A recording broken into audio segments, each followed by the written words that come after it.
Bom dia! Começa agora mais uma edição de Negócios da Terra e você vai ver neste domingo, a agricultura familiar é responsável por quase 80% da alimentação dos brasileiros.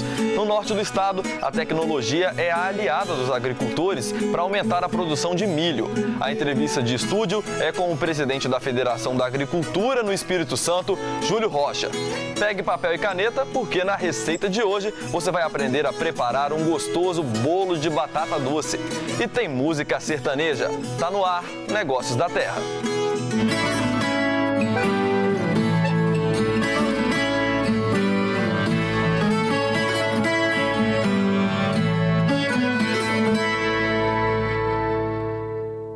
Muito bom dia! Quase 80% do alimento consumido pelos brasileiros vem da agricultura familiar. E esse é um setor que não para de crescer. A repórter Anne Comete conversou com o superintendente regional da Conab sobre esse assunto. É com você, Anne.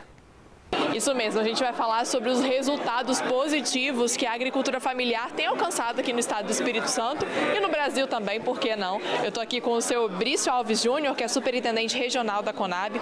Seu Brício, fala pra gente, então, como é que está esse panorama da agricultura familiar aqui no estado? A agricultura familiar, ela é responsável por parte da produção agrícola do país e do Espírito Santo não é diferente. O Espírito Santo ele tem uma característica importante. 80% dos agricultores do Espírito Santo é de base familiar. O café, as hortaliças, todos são produzidos pela agricultura familiar, em torno aí de 80%.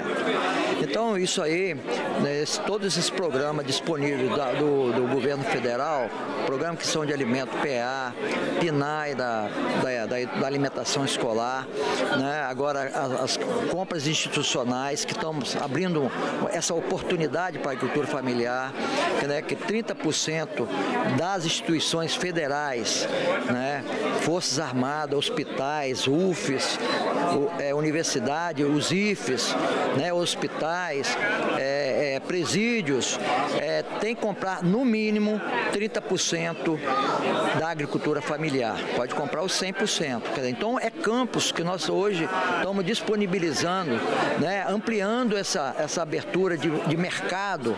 Aqui é a Grande Vitória, né, que hoje nós temos em torno de 1.700.000 habitantes, são muita gente a se alimentar. Então, a agricultura familiar tem que se profissionalizar, se organizar e fazer com que tenha volume e mix de produto. Aí ela ganha o mercado, é essa oportunidade, é esse cenário que nós estamos colocando à disposição da agricultura familiar. Com relação às políticas públicas, como é que está hoje o cenário da agricultura familiar em todo o Brasil?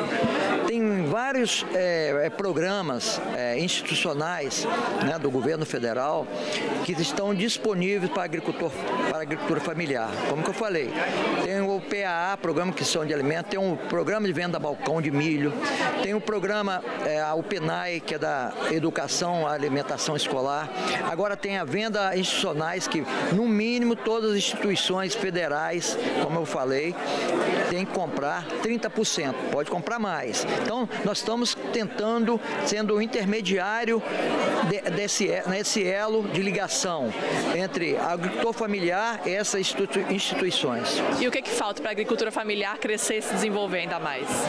Organização, se organizarem mais e mais ainda, em associações e cooperativas, né? Ficar legal, que com as certidões em dia, eles têm mercado e as instituições podem comprar. O que hoje é mais forte na agricultura familiar aqui no estado e em todo o Brasil? Veja bem, as hortaliças, o leite, 80% de tudo isso é produzido pela agricultura familiar. Quer dizer, os cafés capixaba é produzido pela agricultura, a maioria é produzido pela agricultura familiar. Então, o agricultor familiar, ele é importantíssimo no contexto econômico, socioeconômico do estado do Espírito Santo. Então fala pra gente aí, a agricultura familiar, a gente sabe que é uma agricultura que usa menos agrotóxicos, tem produção variada. Fala sobre os benefícios dela pra gente. Veja bem, essa questão de usar, não usar e ser, eles estão com esse despertar de fazer o produto orgânico, entendeu? Reduzir a aplicação de agrotóxicos nos seus alimentos. Isso isso aí tem um valor. Por exemplo, a Conab, ela paga mais 30% de um produto agroecológico.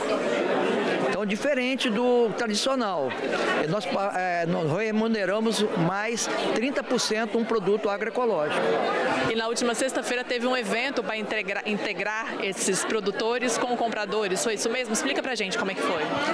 Na sexta-feira, dia 5, começamos um evento até o dia 6 e foi no primeiro momento, nós disponibilizamos aos agricultores familiares, eles vieram até aqui, Vitória, e colocamos junto com eles todo o mercado comprador da Grande Vitória, a CAPES, as Forças Armadas, quer dizer, então nós aproximamos, a Conab está tentando fazer essa elo de ligação e aproximando os agricultores familiares dos mercados, dos grandes mercados consumidores. E qual o resultado dessa integração?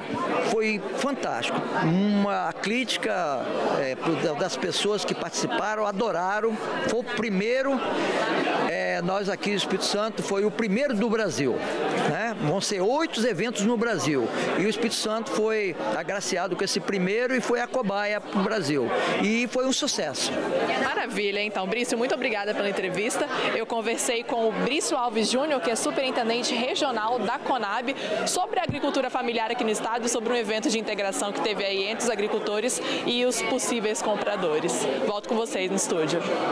O cooperativismo é a saída para os produtores de leite em Rolim Moura, em Rondônia. A reportagem que você vai ver agora é de Alana Celioste. O cooperativismo tem sido uma das alternativas de pequenos produtores de leite em Rolim de Moura, que buscam maior estabilidade no setor produtivo. Dentre as maiores vantagens está a força que o produtor precisa frente ao mercado cada vez mais competitivo. Antônio, morador da linha 188, zona rural de Rolim de Moura, trabalha com pecuária leiteira há mais de 30 anos. Atualmente, com a produção diária de 140 litros, o produtor consegue manter a família e ainda empregar um sobrinho. A valorização do litro do leite tem animado o produtor, que pretende em breve melhorar o rebanho. O bom resultado, segundo ele, se deve principalmente ao trabalho realizado por uma cooperativa que ele é associado. Eu tiro hoje 140 litros de leite e consigo, eu tenho um sobrinho que mora comigo desde os 12 anos, é funcionário meu, ele tem o salário dele, e eu consigo, com esses 140 litros de leite, eu consigo pagar minhas contas e pagar o meu funcionário. Antigamente eu não conseguia, tirava o triplo de leite e não conseguia. Antônio chegou a pensar em desistir do ramo. Aí chegou uma época que eu pensei até em parar de tirar leite. Olha, a cooperativa é tudo para o produtor. Se eu preciso de alguma mercadoria, eu só ligo lá no escritório, aí essa mercadoria eles trazem aqui no sítio para mim. A cooperativa que o produtor é associado tem sede em Rolim de Moura e conta com mais de 2.000 associados de todo o estado. A Coaprolim existe desde 2001. 2001, quando surgiu aquela greve do leite, o leite caiu a 10 centavos naquele momento. Aí surgiu essa necessidade, né, de criar uma cooperativa, ou seja, de organizar os pequenos produtores principalmente, porque só assim a gente pode ser ouvido, temos mais força, né? É aquela ditado, né? Juntos somos fortes. Então, 2001 até então, eu acredito que a cooperativa foi muito útil para muitos produtores, principalmente aquele produtor que entendeu o recado, que entendeu a necessidade, porque se você vê também, nós temos hoje no estado 33 mil produtores e a cooperativa conta hoje com 2.300 produtores aproximadamente. Então, dá aí pouco mais aliás, não dá nem 10% dos produtores, mas já é um avanço, tendo em vista que nós estamos com 18 anos hoje de existência, mas nós ficamos aí 17 anos com a média de 1.300 produtores, 1.200, 1.300 produtores. Esse ano foi o ano que o produtor viu realmente a necessidade de se juntar a uma cooperativa para se organizar fiscalizar e ter mais voz ativa. Dentre as maiores vantagens está o poder de negociação que o produtor adquire. Que nós temos um número maior hoje, um número expressivo. Hoje nós estamos com 100 mil litros de leite dia. Então, você negociar 100 mil litros de leite é uma situação, você negociar 100 litros de leite é outra, né? Então, geralmente nossos produtores são todos de 100, todos não digo, mas a grande maioria é de 100 litros abaixo, 100 litros abaixo dia. Então, com certeza não teria esse poder de negociação. E a cooperativa não, a cooperativa ela tem um poder maior e com isso ela pode dar outras vantagens para o produtor, né? Como o armazém, como nós estamos aqui nesse momento numa planta nossa, né? Onde um laticínio quase pronto, 90% do nosso laticínio pronto.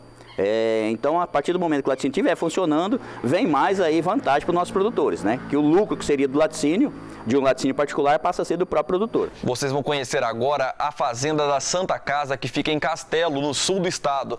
Lá funciona o projeto Cuidar de Vidas, que está em atividade há quase um ano e vem apresentando bons resultados e ajudando as internas do presídio feminino na redução de pena. A Fazenda da Santa Casa fica às margens da rodovia Monte Líbano. O local produz alimentos para o Hospital Santa Casa, para a filial Castelo e o Lar dos Idosos Adelson Rebelo Moreira. E é aqui que funciona o projeto Cuidar de Vidas. Começou em março de 2019. Nós fizemos um convênio com a Sejus para trazer também as detentas aqui do presídio feminino e uma forma de ressocialização, de reintegrá-las ao convívio social, produzindo alimentos para as Santas Casas de Cachoeiro de Castelo e o Lar de Idosos Adelson Rebelo. Tudo cultivado na fazenda é agroecológico e sustentável.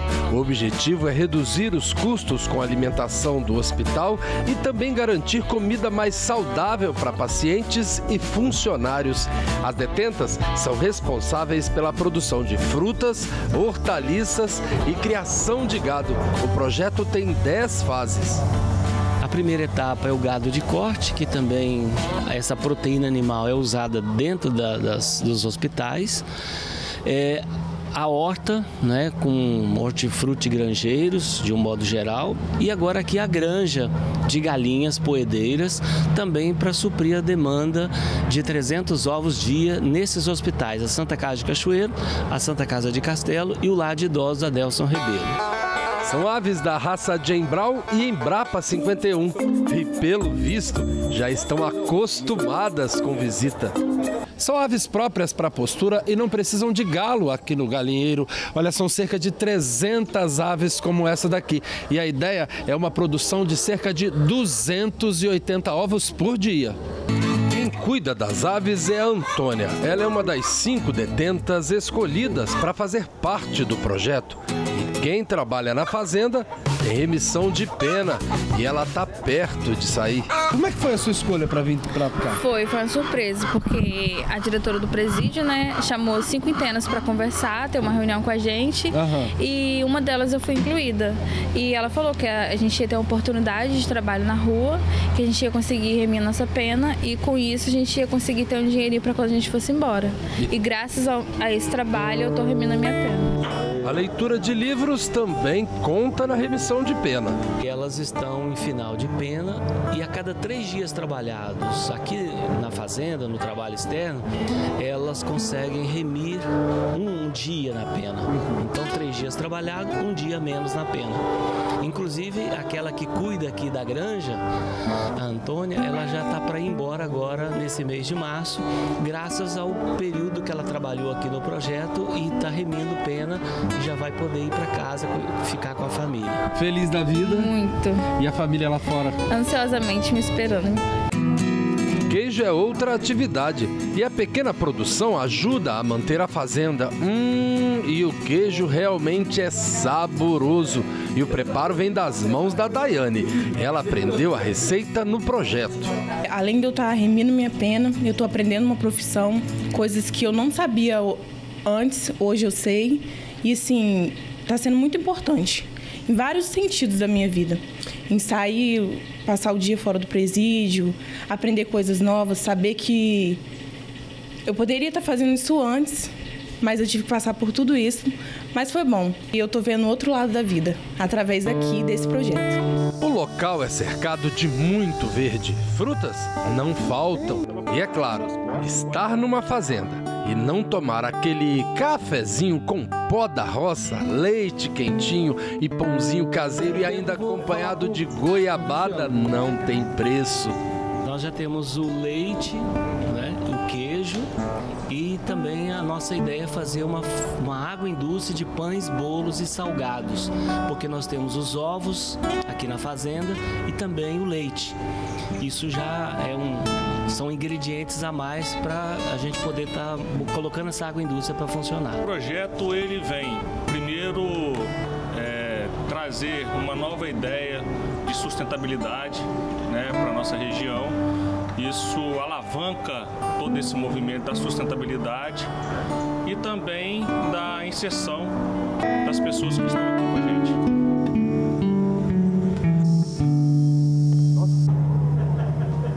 Negócios da Terra vai para um rápido intervalo e no próximo bloco tem entrevistas de estúdio. O presidente da Federação da Agricultura, Júlio Rocha, fala sobre o desempenho do setor no resultado do PIB e as expectativas de retomada na economia. Negócios da Terra volta já.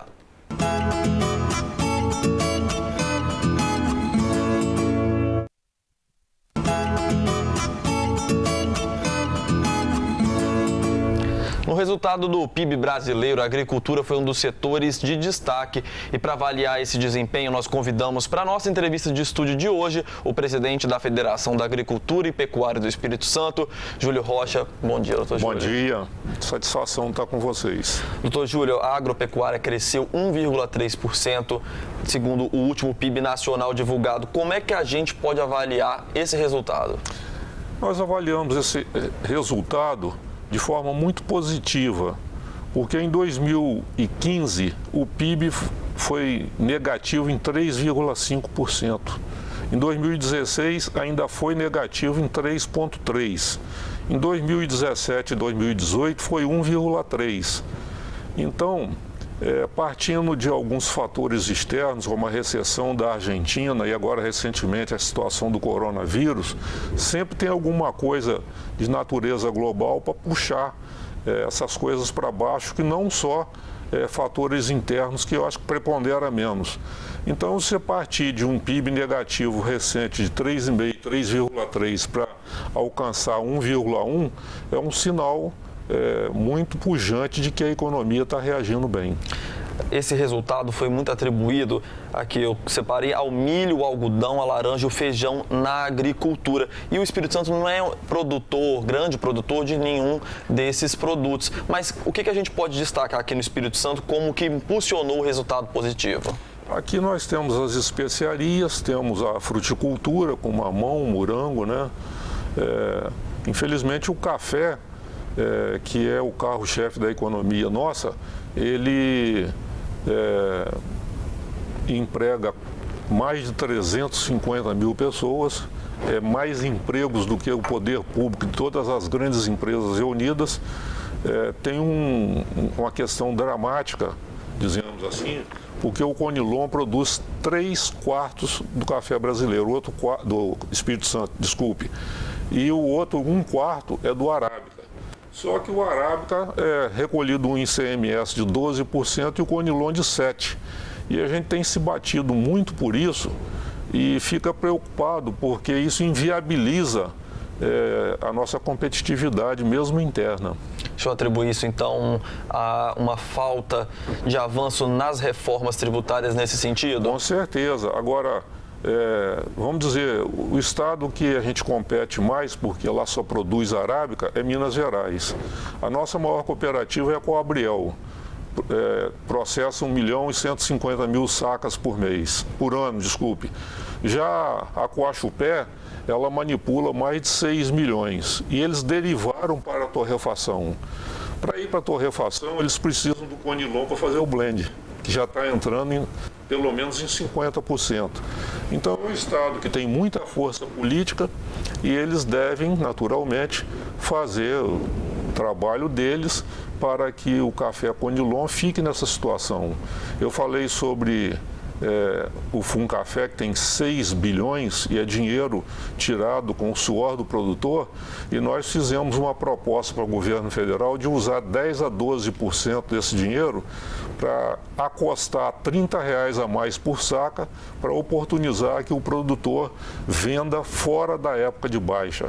Então, a gente tem que lutar muito, acionar a nossa bancada federal, os órgãos representativos, as cooperativas, porque se não pode adequar a lei do Conselho Deliberativo da Política do Café para fazer uso desse dinheiro de 10, 12%, não fica justo o governo agora, na ânsia de quitar seus débitos, tenha na alça de mira abocanhar todo esse dinheiro do Funcafé.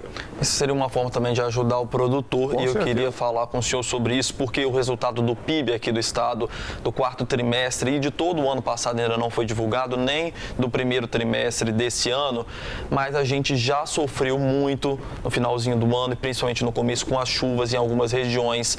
Dá para a gente estimar se teve uma perda que vai impactar nos números do PIB já para esse ano e também no restinho do ano passado? Eu acredito que ele vai ficar em torno do índice alcançado nacionalmente. Agora, o Espírito Santo tem uma situação particular que a toda hora está na mídia, que são esses humores do clima. Essas chuvas torrenciais em que eu visitei muitas áreas dos municípios que sofreram mais e tem muitas áreas que são absolutamente impossíveis serem recuperadas. Então não dá para estimar em quanto tempo seria recuperado o que foi perdido? Não, tem área que não vai ser recuperada. Agora, tem que fazer uma distinção entre isso aí. A gente fez esse empenho junto ao governador, que deu o apoio necessário, o que foi possível pelo menos, porque no caso das perdas do comércio, o comércio é um pessoal que tem uma capacidade empresarial maior, tem uma versatilidade, um conhecimento de saber aonde buscar recursos, o que é mais lento para o produtor mesmo, porque o produtor está se convertendo na própria mão de obra dele com a família. Então a recuperação no meio rural é bem mais lenta. E aí a gente tem sugerido a si mesmo, porque você tem que construir relação ganha-ganha. Tem sugerido que esses lugares em que a reincidência dessas adversidades são em períodos muito curtos, como aconteceu agora, tinha em torno de 3 semanas desses lugares de calamidade, o pessoal não tinha se organizado ainda e repetiu. Então tem que pensar um pouco mais amplo, de uma forma holística. Eu falei com o pessoal de Iconha, falei assim, olha, vocês estão com repetição muito assim, em intervalo muito curto uma para a outra. Vocês poderiam buscar recursos através dos representantes políticos a um custo acessível, um prazo compatível e fazer uma construção de um mercadão municipal numa área fora de situação de risco. Vão ter que apelar para essas medidas para tentar diminuir pelo menos o impacto, porque é um impacto que a gente acredita que ele possa voltar a acontecer, como o senhor falou, é sazonal. Né? Eu pensava, antes de ter chegado à primeira situação dramática esses dias, que agora nós estamos dentro da segunda, que a outra situação tinha sido verificada naquela grande enchente de 2013. Nada, foi há 2 anos só atrás. Pois além desses impactos climáticos que a gente está tendo aqui no Espírito Santo, tem também agora a questão do novo coronavírus e as pessoas de casa podem não entender como é que isso pode ter relação com a produção agropecuária, mas tem uma relação no desempenho do setor, principalmente por conta da variação do dólar agora, né? Sim, e o dólar, o pessoal não pode se iludir, aqueles que fazem exportação, porque vão ser favorecidos.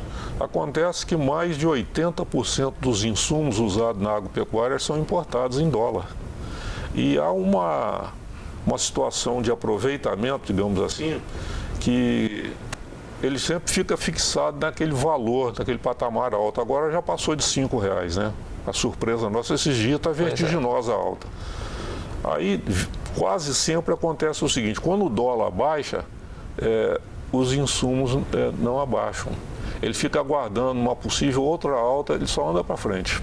Então, o produtor rural, mesmo que trabalhe com exportação, que tenha produtos de exportação, não deve ficar muito contente com essa porque variação. Ele é uma pessoa excepcionalmente otimista e ele se anima porque está recebendo o que exportou em dólar, mas no momento, às vezes, por algum tempo, lapso de tempo curto que seja, ele está esquecendo que ele tem que repor os insumos para produzir. Doutor Júlio, para a gente encerrar a nossa entrevista, a expectativa, então, para o restante desse ano, pelo menos para os próximos três trimestres, já tem como a gente fazer alguma avaliação?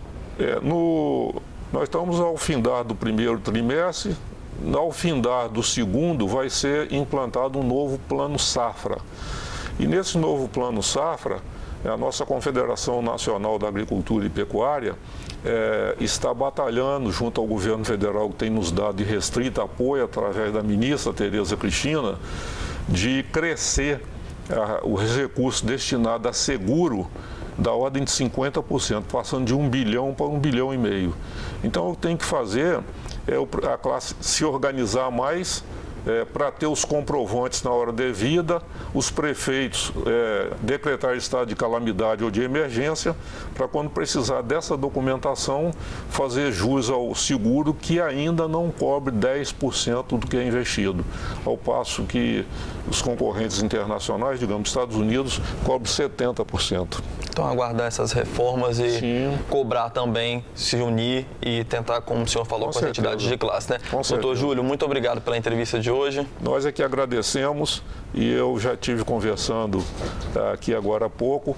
Nós vamos estabelecer uma parceria porque tem muita coisa boa para ser divulgada e estimular os produtores, porque nós não podemos deixar que eles percam essa resiliência e a esperança. Com certeza será um prazer enorme para a gente ter essa parceria com a Federação da Agricultura.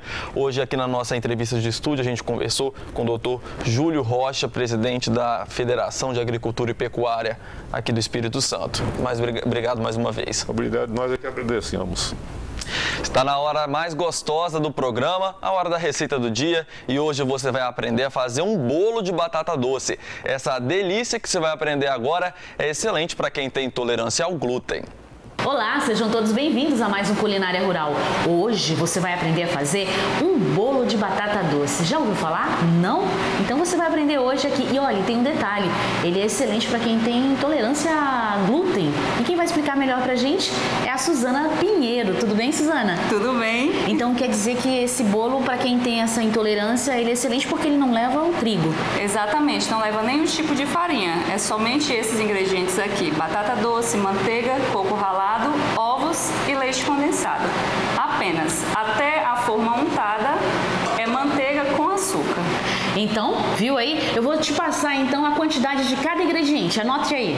Você vai precisar de 1,5 kg de batata doce cozida, 50 gramas de coco ralado, 2 colheres de sopa de manteiga, 395 ml de leite condensado e 3 ovos. A forma precisa estar untada com manteiga e açúcar. Bom, depois de anotar os ingredientes, agora vamos ao preparo. Suzana, por onde começamos? Então, vamos começar descascando a batata que já está cozida. Certo. Primeiro de tudo, a batata, o ideal é que ela seja cozida com a casca. Certo. Tá certo? Por quê? Porque ela mantém o sabor.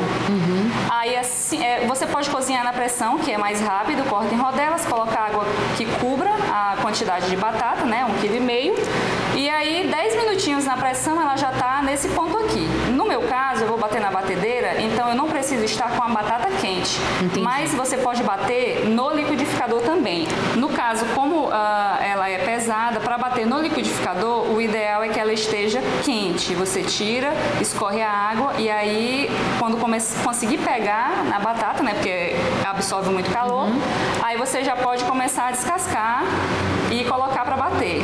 Um pedacinho de casco ou outro, não tem problema. A batata doce, ela é cheia de nutrientes, né? Exato. Excelente para quem está aí fazendo atividade física. No caso dessa receita aqui, ela é boa para quem tem intolerância a glúten, Para a galera fitness, pode substituir o leite condensado pelo leite de coco e pelo xilitol.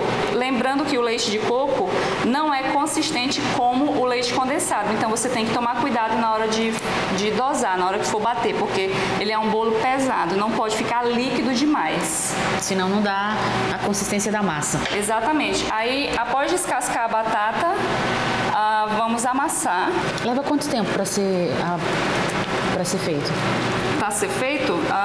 Média de quantos minutos? Depois que, em torno de 20 minutos, 20, 30 minutos, porque tem a questão de você conseguir pegar na batata para amassar, né? Para tirar a casca e amassar. Mas em torno de 30 minutos, 20 a 30 minutos o preparo até ir ao forno. Suzana, quanto tempo no forno?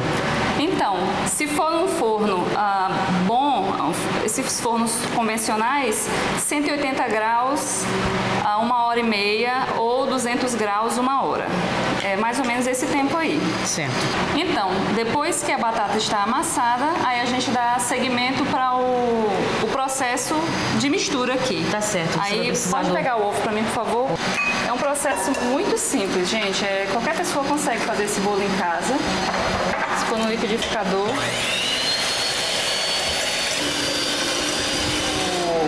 O leite condensado.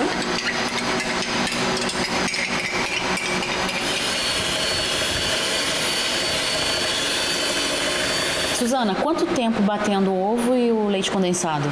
Então, para dar consistência. O ovo, 1 minutinho, bate o ovo e depois mais 1 minuto o leite condensado só para incorporar bem. E dar essa espuminha que ele cresce um pouquinho, porque o ovo é um fermento natural, né? Entendi. Entendeu? Aí depois desse procedimento aqui, a gente coloca a batata para incorporar. Aí coloca a batata e pode...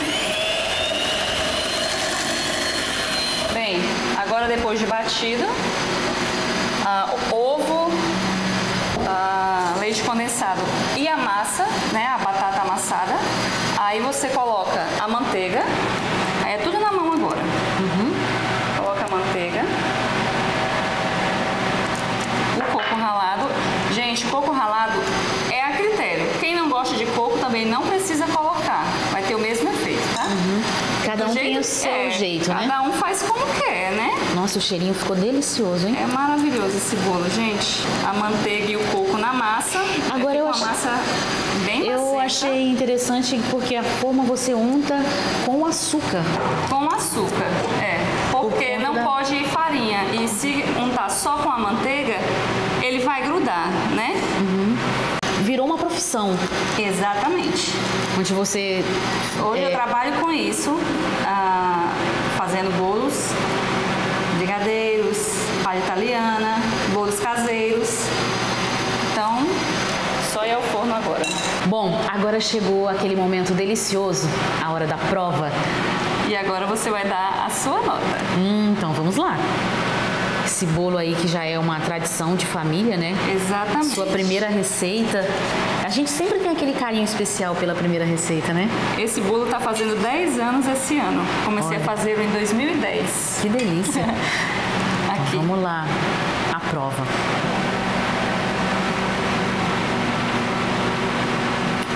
Uma delícia, viu? Parabéns. Nota Obrigada. 10. Servidos?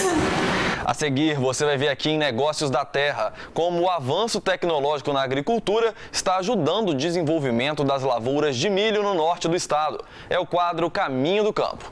Negócios da Terra volta já.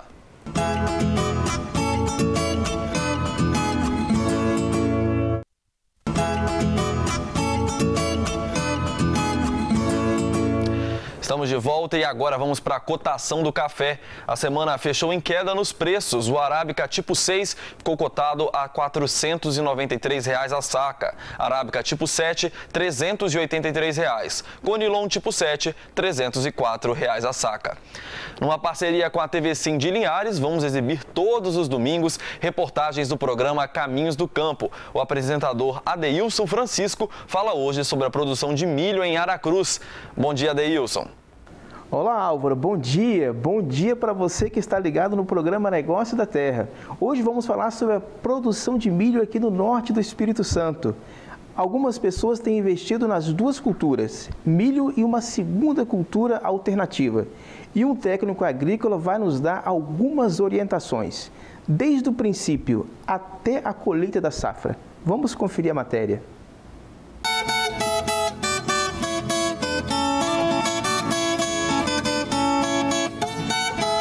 Em toda a cultura agrícola, para se ter uma boa safra, é necessário pensar em todos os detalhes. No cultivo de milho, não é diferente. Um solo bem preparado é essencial para o bom desenvolvimento da planta. Dos principais cuidados que o produtor de milho tem que tomar é realmente fazer uma análise de solo para você saber primeiramente o tipo de solo que você tem, saber níveis de pH, saber níveis de matéria orgânica, níveis de micros e macros nutrientes, para aí sim tomar as providências cabíveis aí para poder iniciar o plantio.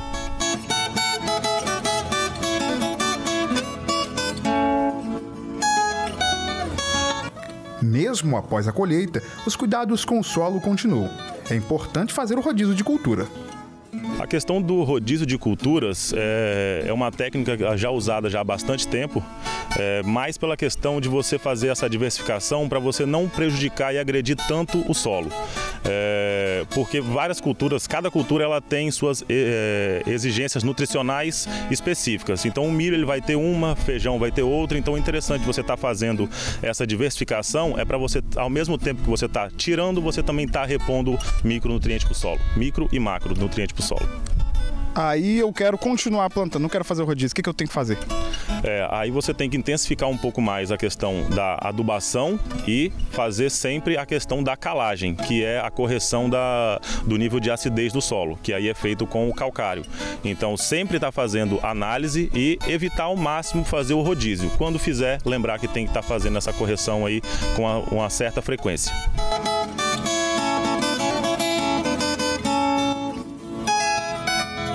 Para se ter uma plantação altamente produtiva, é necessário fazer um bom planejamento.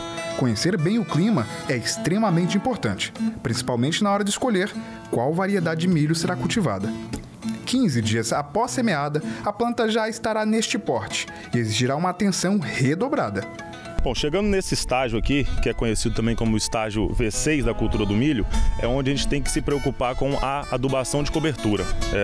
Essa variedade de milho é a variedade Pro 3, então ela tem uma necessidade muito grande tanto de nitrogênio, fósforo e potássio. Então quando chega nesse estágio, a gente faz essa adubação de cobertura para poder estar aumentando esse enraizamento. Então aqui a gente tem as raízes pivotantes e a gente tem as radicélulas. As radicélulas são essas raízes menores, esses pelos absorventes aqui, que realmente é o que fazem a absorção dos micronutrientes aí para dentro da planta.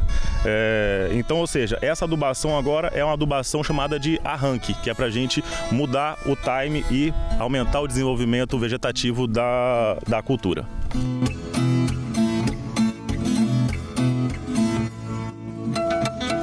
Plantas com tecnologia inovadora, resistentes à praga e tolerantes a herbicidas, o que possibilita maior flexibilidade no manejo eficiente das ervas daninhas.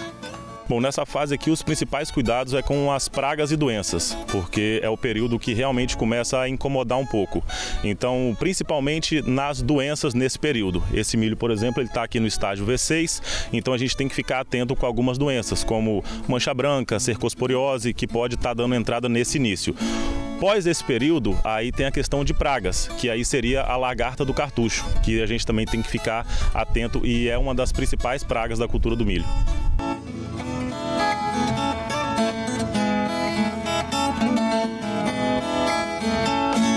Ao contrário de tudo que dissemos até agora, esta plantação aí não deu muito certo.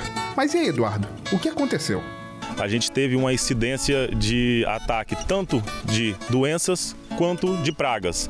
Então, quando essa cultura estava no estágio V6, V7, que era ali de 6 a 7 par de folhas, ela teve um ataque de uma doença chamada mancha branca, que aí a gente teve que realizar o controle, controlou e posteriormente a gente teve um segundo ataque, foi de pragas, que aí foi mosca branca e pulgão. Um ataque um pouco severo e por empecilhos, no caso aqui na área, que deu problema na área de pivô central e a aplicação do milho aqui, no caso, é via pivô central, a gente não conseguiu fazer essa pulverização de controle a tempo. Então, ou seja, por isso que chegou nesse time que está hoje, que foi um ataque mais severo de pragas aí, pragas e doenças. Então, a gente vê aqui que realmente a cultura não chegou num tamanho padrão. Né? Fala pra gente acerca disso, como ela deveria estar. Nessa variedade e o tratamento que a gente costuma trabalhar nessa área, ela deveria estar aqui por volta dos seus 2,5 metros de altura até 2,80, que é um padrão, e um padrão de espiga maior, com um fechamento maior de grãos. Uma espiga aí por volta dos seus 25 centímetros até mais.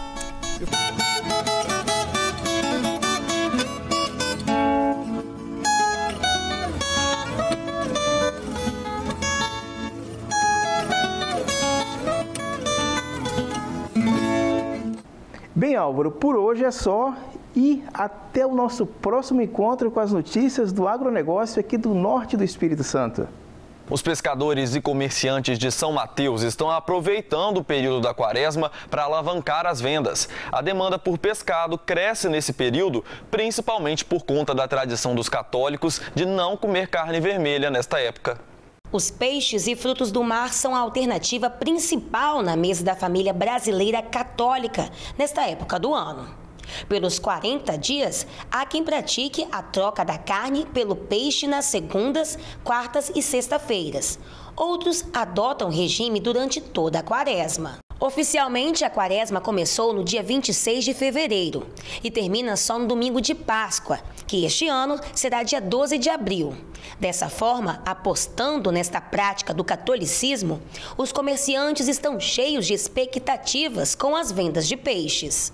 A nossa expectativa é muito boa, estamos preparados com peixes frescos todos os dias, né? E todos os dias chega peixe fresco. Para os comerciantes, o comportamento da troca de carne vermelha pelo peixe reflete diretamente nas vendas. Guilherme garantiu o pescado logo cedo na banca da Maricélia. Apesar de não seguir a tradição, na casa dele a família segue.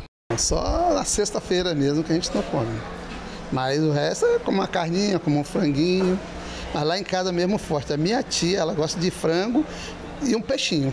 Carne não. Os preços são variados, mas detalhes precisam ser observados. Em período de quaresma, comprar peixe mais em conta requer muita atenção dos consumidores, inclusive com a qualidade do produto, que deve ser fresco, em ambiente resfriado ou até mesmo congelado. Na quaresma, de fato, o grande protagonista da vez são os peixes, mas tem um outro alimento também que chama muita atenção e é muito procurado nos supermercados, que são os ovos. Sejam eles vermelhos ou brancos, nesses 40 dias, eles com certeza vão fazer parte do cardápio do consumidor de quem segue a tradição.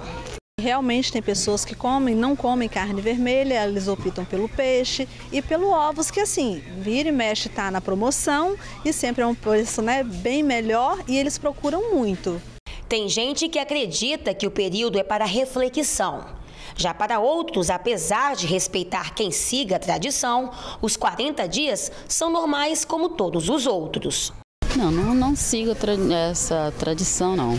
Porque eu sou evangélica, né? Não tem esse costume de seguir essa tradição. Eu acho que é um período assim de conversão, sabe? Pra gente voltar assim a vida mais, assim, focar mais em Deus, entendeu? Lembrar do período que Jesus Cristo passou 40 dias, 40 noites jejuando e orando. Para os cristãos, a quaresma é o período litúrgico de preparação para a Páscoa e também da campanha da fraternidade, que todo ano reflete sobre um tema social. Desde o século II, que já se fala de uma prática de jejum como preparação para a Páscoa do Senhor.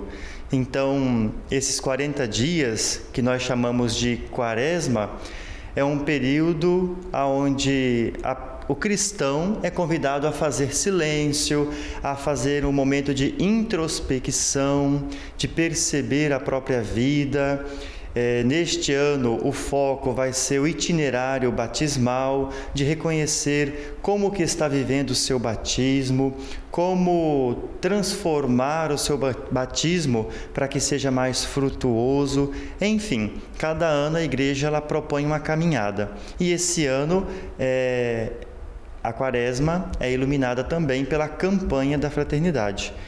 Desde 64, a CNBB, que é a Conferência Nacional dos Bispos do Brasil, coloca um tema específico para ser refletido.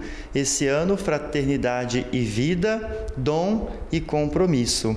E no próximo bloco tem música. Hoje vamos conversar com um mineiro que adotou o Espírito Santo como terra, Zé Maria Sanfoneiro. É só o tempo de um cafezinho, eu volto já.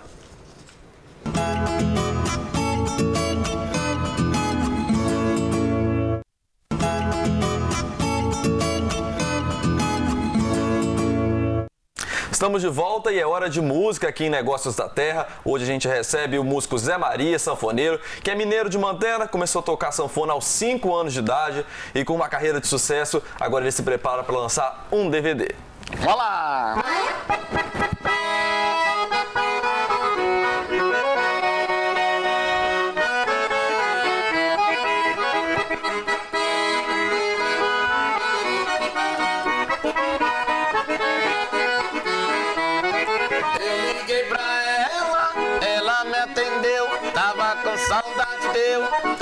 Saudade deu, eu liguei pra ela me atendeu. Tava com saudade dela e ela com saudade deu. Ô, potência! Zé Maria, bem-vindo ao Negócio da Terra. Você começou com 5 anos de idade, já tem muito tempo de carreira. Conta um pouquinho pra gente como é que foi essa jornada. Rapaz, essa jornada é o seguinte, eu comecei a tocar sanfona mesmo profissionalmente a partir dos 10 anos. Mas eu com 4 anos, a minha tia fala que eu tocava sanfona. Porque até minha avó, minha mãe, meus irmãos, todo mundo toca sanfona. Uma família de sanfoneiro, então? Família, meus tios. Eu tenho um tio que morava no Rio de Janeiro, gravou LP, gravou vários LP. Tudo tocando aquela sanfoninha pequenininha, aquela 8 baixo. Já é o começo da maioria das pessoas, ele me liga né? direto pra ir lá pra casa dele tocar sanfona. A festa da família deve ser, então, um show. É um show. Na próxima festa que tiver lá, vou convidar você pra ir lá com então, a gente lá. Já tá marcado aqui, vou lá na festa da sua família.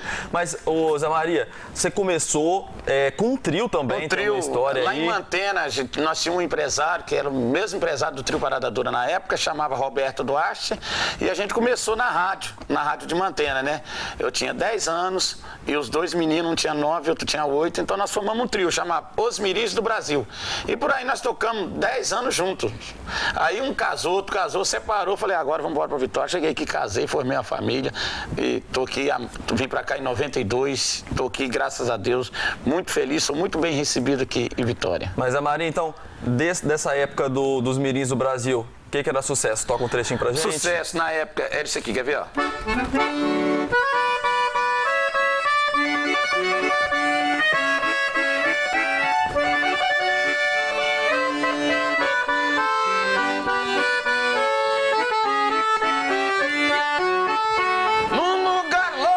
Bem longe, lá no alto da colina, onde vejo a imensidão e as belezas que fascinam. Ali eu quero morar, juntinho com minha flor. Ali quero construir o nosso castelo de amor. Trio Parada Dura na época. Pois é, Zé Maria, depois você estava me falando que teve uma história aí curiosa pro pessoal, que com 16 anos você chegou a tocar com Barrerito. Isso, aí a gente foi embora lá para Belo Horizonte, como nós é do interior de Minas, então nós fomos para lá. Chegamos lá, eu comecei a tocar no Bailão do Mangabinha, lá no bairro Planalto, e depois eu entrei tocando com o Barrerito também. O Barrerito montou a banda, separou do trio, toquei com ele no tempo, e depois entrou o Chonadão, que é o do trio Parada Dura hoje. Entrou tocando com ele. Você falou que uma época também o trio Parada Dura queria padrinhar você ainda. Isso, queria, nós tinha 11 anos, eles queriam levar a gente embora para gravar como filho dele, e os nossos pais não deixou, porque nós era muito criança, então nós não podíamos sair sem os nossos pais. Nossos pais moravam no interior, então a gente não tinha aquela condição da gente... Mas isso não impossibilitou também de você continuar a sua carreira, também agora vai lançar um DVD, né? O primeiro DVD da minha carreira. Primeiro DVD. Qual música aqui desse DVD que você destaca? Não, tô destacando com Tudo Tá Querendo. Tudo Tá Querendo? Toca um trechinho pra gente também.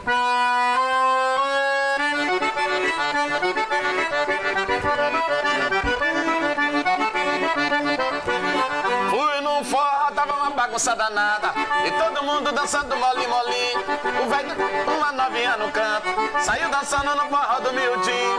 E de repente só viu o chichato. No engasgado o velho dizia assim: tu tá querendo, tá? Tu tá gostando, tá? Tu quer o velho, quer? Tu tá doidinha, né? Tu quer o velho, tu vem pro velho porque sabe que aqui tem. Tu tá querendo, tá? Tu tá gostando, tá? Tu quer o velho, quer? Tu tá doidinha, né? Tu quer o velho, tu vem pro velho porque sabe que aqui tem. Hoje a gente tá recebendo aqui em Negócios da Terra o Zé Maria Sanfoneiro. Zé Maria, estamos destacando aí sua trajetória. Em 2007 você chegou a fazer novela, foi isso? Foi, né? Eu fiz participação lá com o Milionário Zé Rico, Sérgio Reis, Almir Sater, entendeu? Fiz show também com o Jean Giovanni. Eu fiz um show com várias galera famosas aí. Na novela você fez uma participação tocando sanfona? Tocando sanfona, eu até mandei o vídeo pra vocês, entendeu? Então, o que você tocou lá pra gente? Toquei aqui, ó.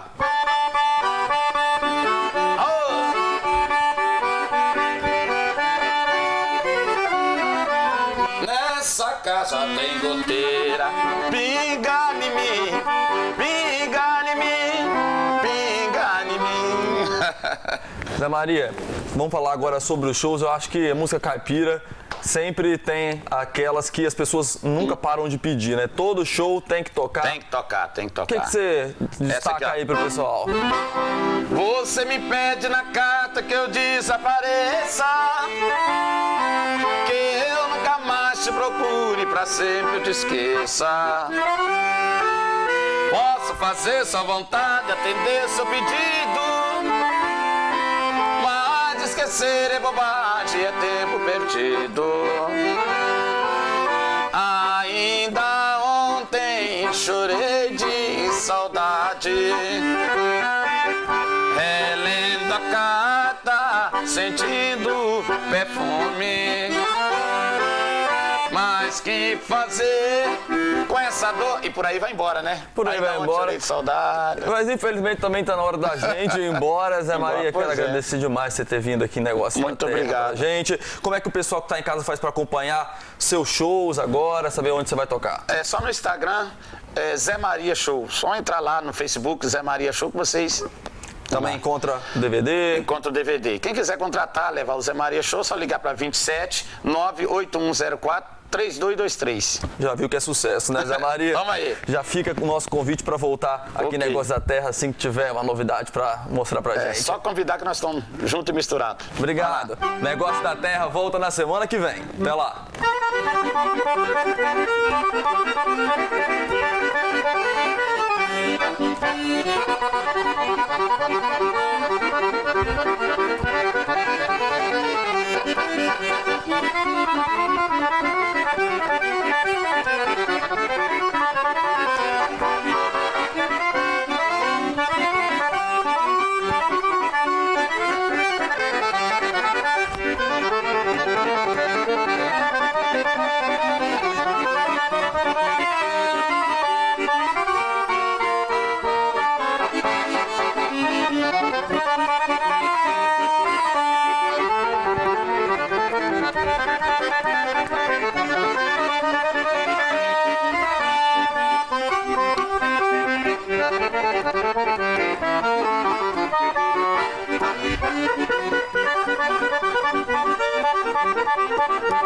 Oh.